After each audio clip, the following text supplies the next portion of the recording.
have your attention please, because in this video we are going to talk about one of the important lines that you should be aware of once you start to play the Caro-Kann defense.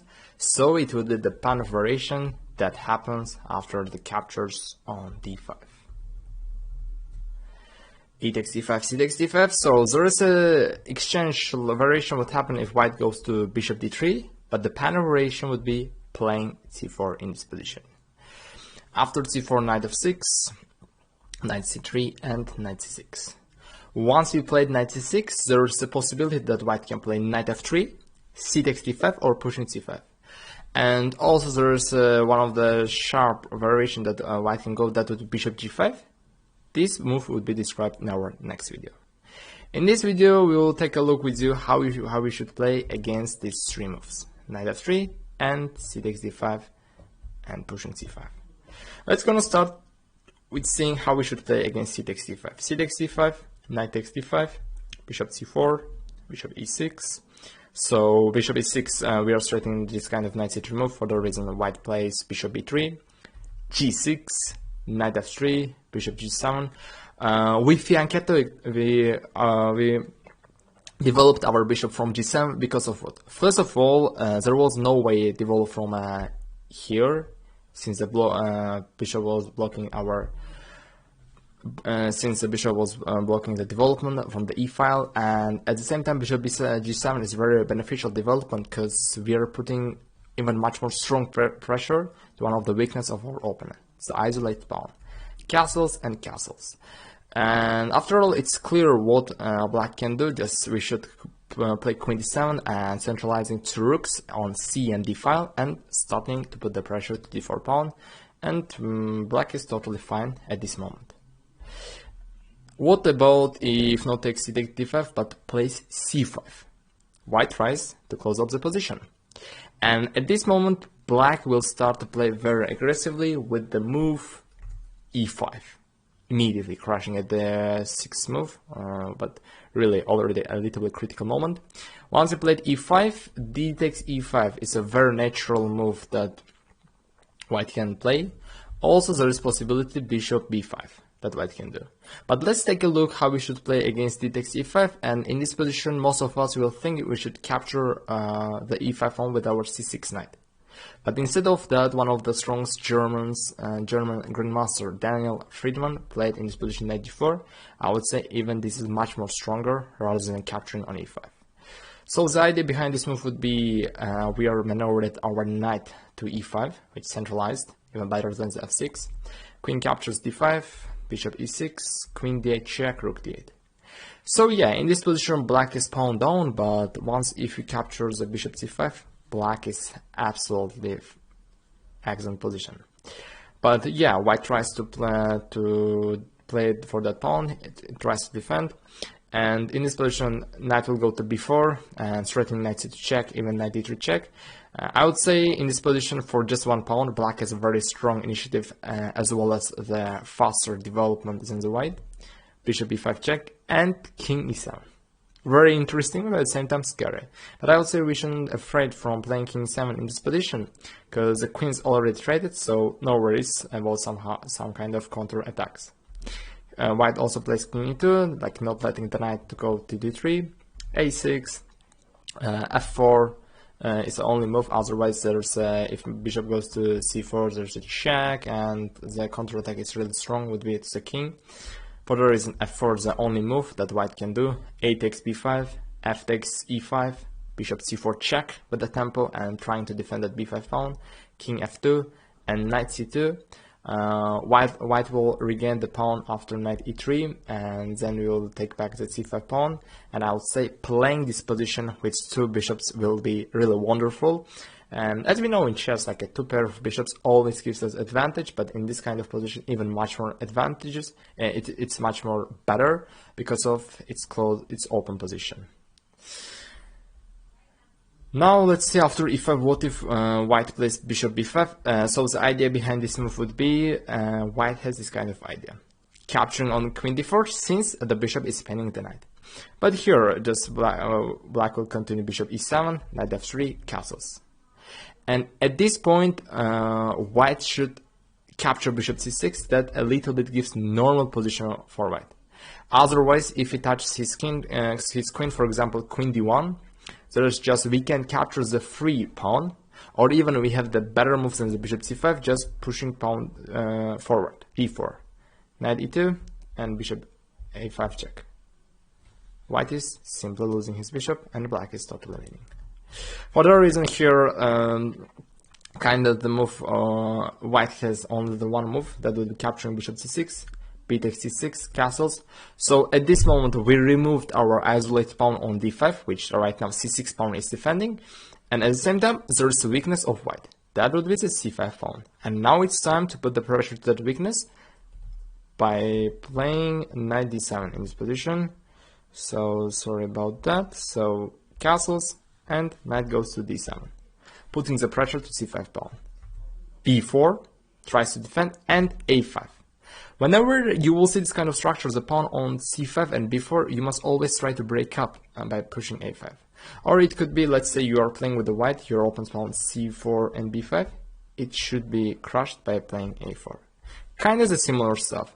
So in this position, a3 will not give anything for white, just we are capturing a takes b4, so capturing is impossible since the rook is pinned.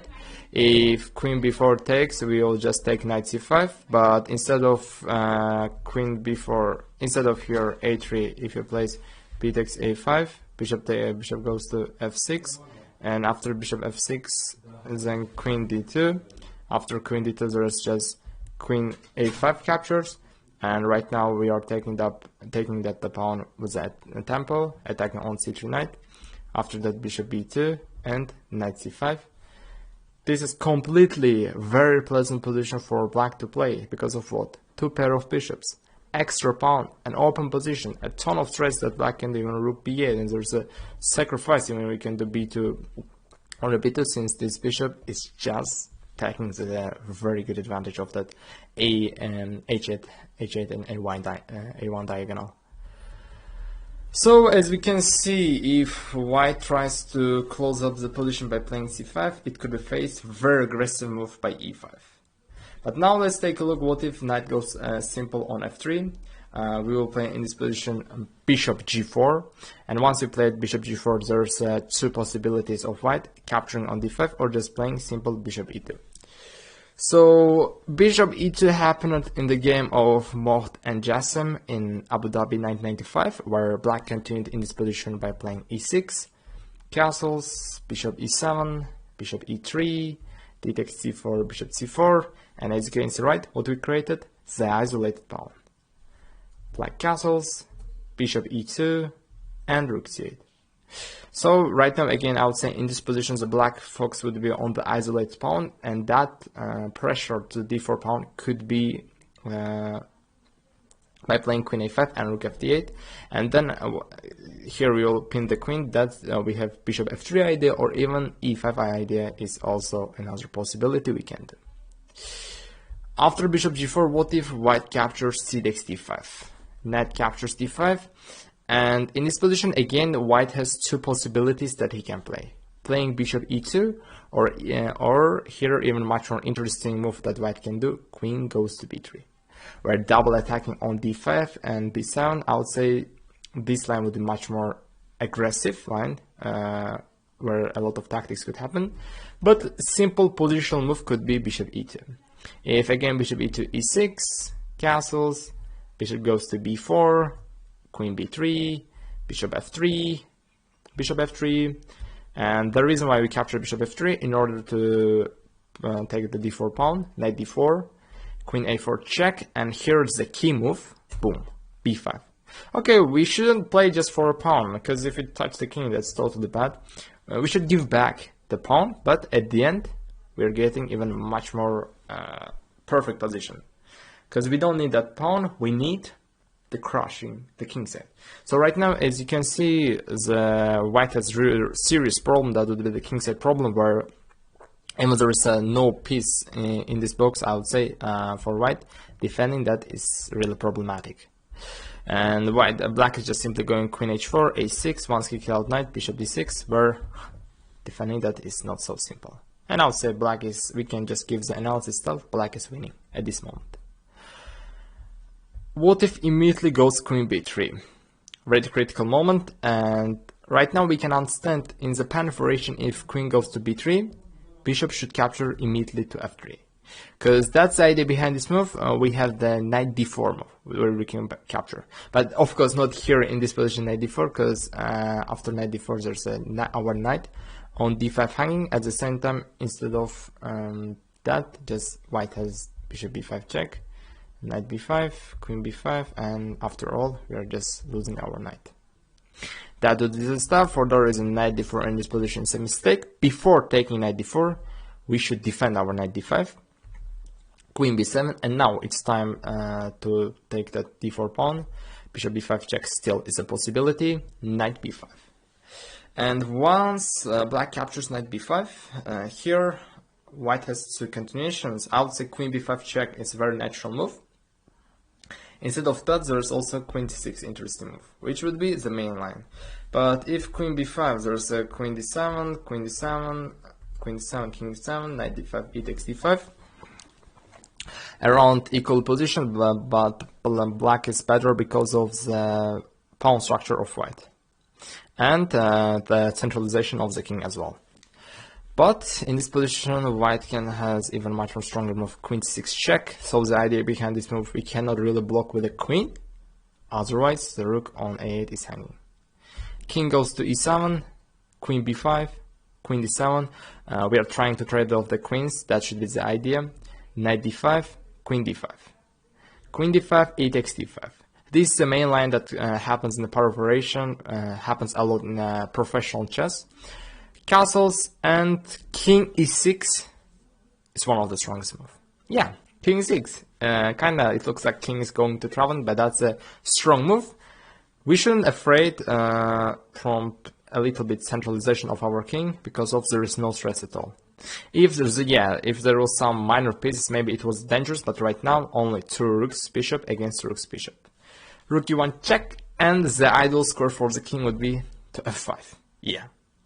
King f5, because kinda a little bit we can look to this position as a minor piece endgame, and in the endgame stuff we know centralization, the king is really important. Bishop e3, bishop e7, rook a1, so it could be continued by rook f8, rook c8, rook c8, bishop a7, white just captures the pawn, bishop f6, attacking to this b2 pawn, so rook should play rook d1, otherwise if b3, just rook a8, and we are capturing rook a2, and black can start to play for a win, since we have a active passed pawn rather than the white's passive passed pawn. Rook d1, king e6, just we are defending, bishop d4, rook d4, so in this position I would say, yeah, white is pawn up, but this double pawn can be countered at the one pawn. So king e5, at the same time we have a idea that we can push past pawn. Rook d2, rook c1 check, king g2 and g5. Black is slightly in this position because of the placement of the pieces. In this position, white is defending very passively and black is attacking actively. And how it could be continued? If touching one of the pawns will not give anything for white, both of the sides just should stay. If they will stay, for example, let's see how the position can continue. For example, what if pawn goes to b4? Rook goes to b1, a3, just rook b3, that's a possibility, or we can just push d4 pawn. We can just push d4 pawn, and let's say rook stays on d3, we'll just go king d5, and our pass pawn is much more faster rather than white, even it's a winning stuff. I would say if white stays simple, for example, check, king f5, rook d2, rook king e5, around equal position. But that will happen if both of the sides will play the mainline stuff. But I would say still it's much more pleasant position to play with the black, since we are attacking, not just defending. So this would be the stuff how you should play in the pawn operation, like against knight f3, c5 and c takes d5. And in the next video we are going to talk with you one of the aggressive move of white, immediately bishop playing g5, and I would say it's a little bit looks like the structure of the queen's gambit. That was all my recommendation that how you should play in the pawn variation, and we will discuss with you in the next video bishop g5 move. So see you soon.